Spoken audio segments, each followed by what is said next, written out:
Hello everyone, I hope you all are doing well and I wish you all the best. आपकी stock market की journey अच्छी जा रही हो, आप अच्छे पैसे कमा पा रहे हो guys, and thank you so much for watching my YouTube channel videos. वैसे आज सेंसेक्स की एक्सपायरी थी तो कुछ इतनी खास रही नहीं। आई होप ठीक ठाक पैसे आपने बनाए होंगे। फिन निफ्टी में, बैंक निफ्टी में एक अच्छा मूव आया, सो आई होप कि वहाँ पे आपने ट्रेड किया होगा। So let's come back to the IPO. एक नया आईपीओ आने वाला है सुबाम पेपर्स लिमिटेड का। तो चलिए आईपीओ डिटेल्स देख लेते हैं। आईपीओ डेट जो है वो 30 सितंबर 2024 से लेकर 3 अक्टूबर 2024 तक है। फेस वैल्यू 10 रुपये पर शेयर। प्राइस बैंड 144 रुपये से लेकर 152 रुपये पर शेयर है और लॉट साइज 800 शेयर्स का है। टोटल इशू साइज 61,64,800 शेयर्स, करीब 93 करोड़ 70 लाख रुपए कंपनी कलेक्ट करने वाली है इस टोटल इशू साइज से गाइज। एंड सारे के सारे फ्रेश इश्यूज है, एक भी शेयर ऑफर फॉर सेल मतलब ओएफएस के ज़रिए नहीं आएगा। सो अब इसका basis of allotment 4 October 2024, initiation of refund 7 October 2024, credit of shares to demat वो भी 7 अक्टूबर 2024 है। लिस्टिंग डेट 8 अक्टूबर 2024 है।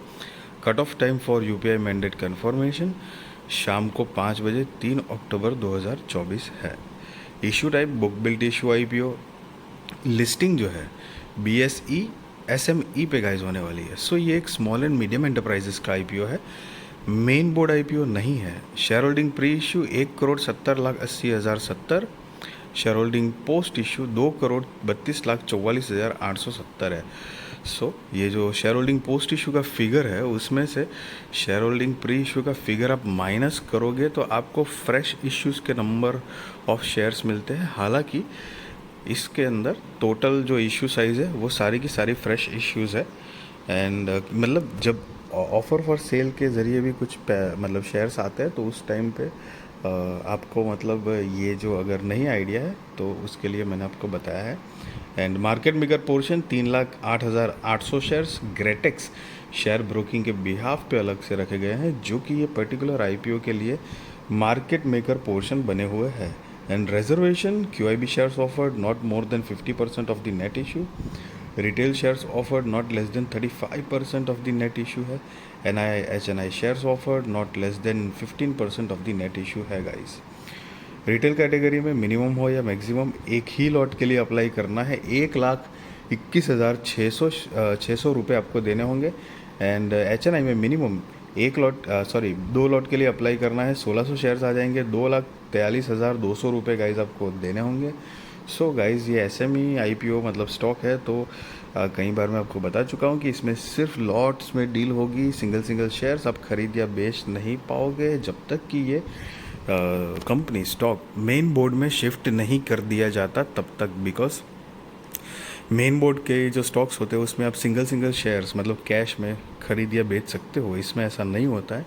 एंड लॉट साइज़ जो है वो भी लिस्टिंग के बाद चेंज होने के चांसेस होते हैं, ज़रूरी नहीं है। End of course maximum 1.5 lakh तक की अमाउंट लगती है एक सिंगल आईपीओ अप्लाई करने के लिए। ऐसे में जब भी आईपीओ होते हैं, क्योंकि मेन बोर्ड में आपने देखा होगा कि मैक्सिमम 15,000 रुपये तक में एक आईपीओ अप्लाई कर सकते हैं, लेकिन यहाँ पर 1 से 1.5 लाख की अमाउंट लगती है। तो मतलब 1.5 लाख मैक्सिमम अभी तक का फॉर्मेट यही है, चेंज होगा तब का तब देखेंगे गाइस। तो ये कुछ चीज़ें हैं, बड़ी अमाउंट है ना, समझ रहे हो आप, 1.5 लाख रुपया उसके आसपास है। मतलब एक मिनिमम 1 लाख तो लगता ही है, 1 से 1.5 लाख के बीच में लगता है। तो एक बड़ी अमाउंट है इसलिए, क्योंकि अगर इन्वेस्टमेंट के हिसाब से अगर देखें तो कईयों लोग ऐसे होंगे जिनके 5, 6, 7, 8 लाख के तो मैक्सिमम धीरे धीरे करके पैसे जोड़े होंगे और पोर्टफोलियो साइज़ होगी। तो उसमें से सोचो आपकी एक आईपीओ में ही 1.5 लाख तक की अगर अमाउंट जाती है तो इट्स हैवी अमाउंट गाइस। ऊपर से रिस्की होते हैं, आपने वो भी कई बार सुना होगा।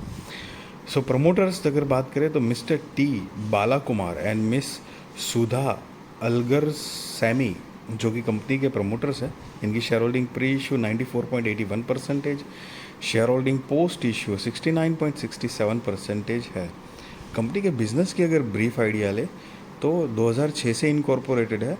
Shubham papers limited is a manufacturer of craft paper and paper products. The company uses waste paper as a raw material अब साथ में कंपनी की मतलब कैपेसिटी है, मतलब ये मैन्युफैक्चर करने की एज ऑफ 31/2024 तो कि 300 metric ton per day, resulting in a total annual capacity of 93,600 tons. The company has the ability to manufacture and supply craft paper and duplex boards in various shades. Their product offer GSM ranging from 120 to 300, bursting factor of 16 to 35, and decal sizes from 2000 mm to 4400 mm with reel diameter up to 1400 mm. Additionally, they maintain a large raw material storage facility to ensure sufficient reserves, which enables consistent production of high quality products for the packaging industries. The products are used in various industries such as automobiles, textiles, FMCG, food,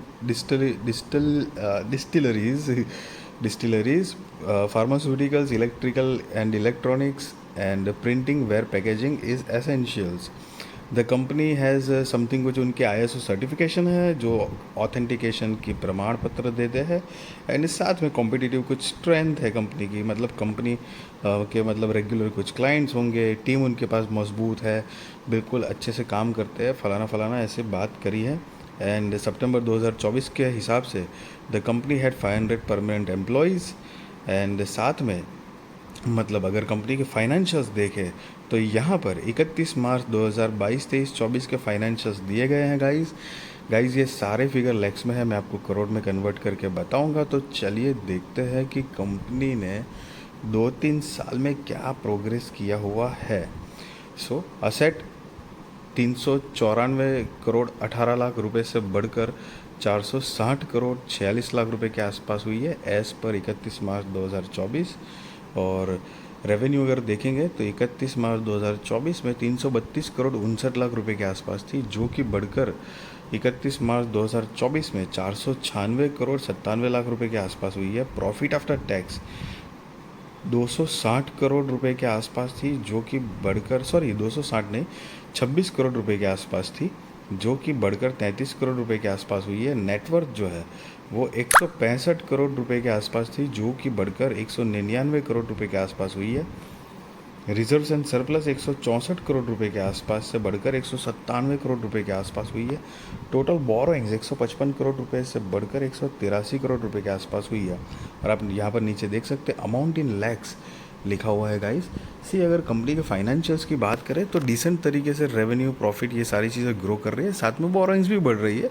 so borrowings का देखते हैं अभी company आगे business में क्या use करेंगे। लेकिन एक चीज़ जो थोड़ी नोटिस करने लायक है, आपने अगर 2023 का प्रॉफिट आफ्टर टैक्स अगर नोट किया तो -26.79 CR है, -26 लाख का लॉस है गाइस, मतलब 26,79,000 के आसपास का। सो these are the some key points for the company who has a small market capitalization, और मतलब इन शॉर्ट में कंपनी छोटी होती है।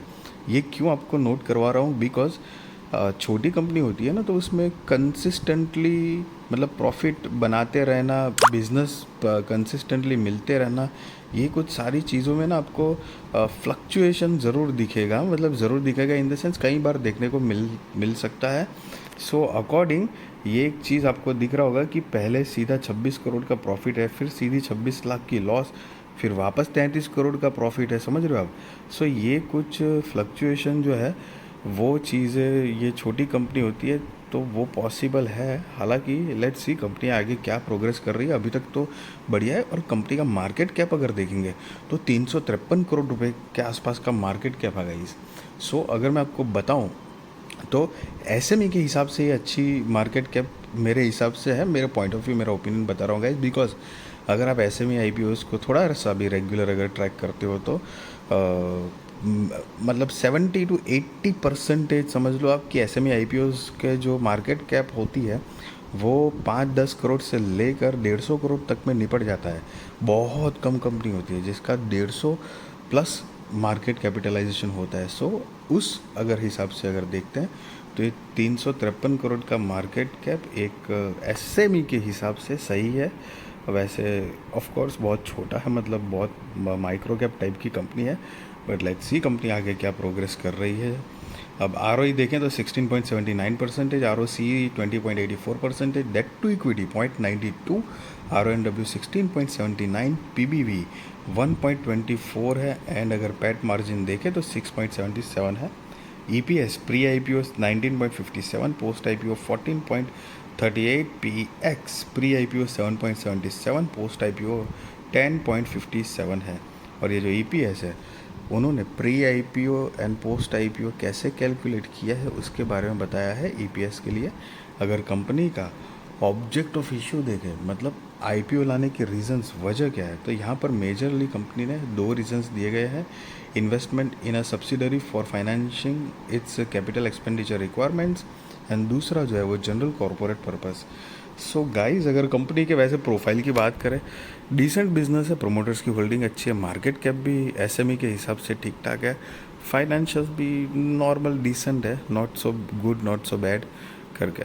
सो लेट्स सी कंपनी आगे फ्यूचर में क्या करती है गाइस। हालांकि मैं आपको कोई बाय और सेल रिकमेंडेशन नहीं दे रहा हूँ, ना ही मैं आपको ये बता रहा हूँ कि आप IPO में अप्लाई करो या ना करो। That is depend on your risk research, financial adviser को पूछ कर करना। And yes guys, just be responsible trader, be responsible investor, value your money guys. I really wish you all the best, आपकी stock market की journey अच्छी जाए, आप अच्छे पैसे कमा पाओ guys. And thank you so much for watching my YouTube channel videos. Video अच्छी लगी तो ज़रूर लाइक शेयर सब्सक्राइब कर दीजिए। Thank you.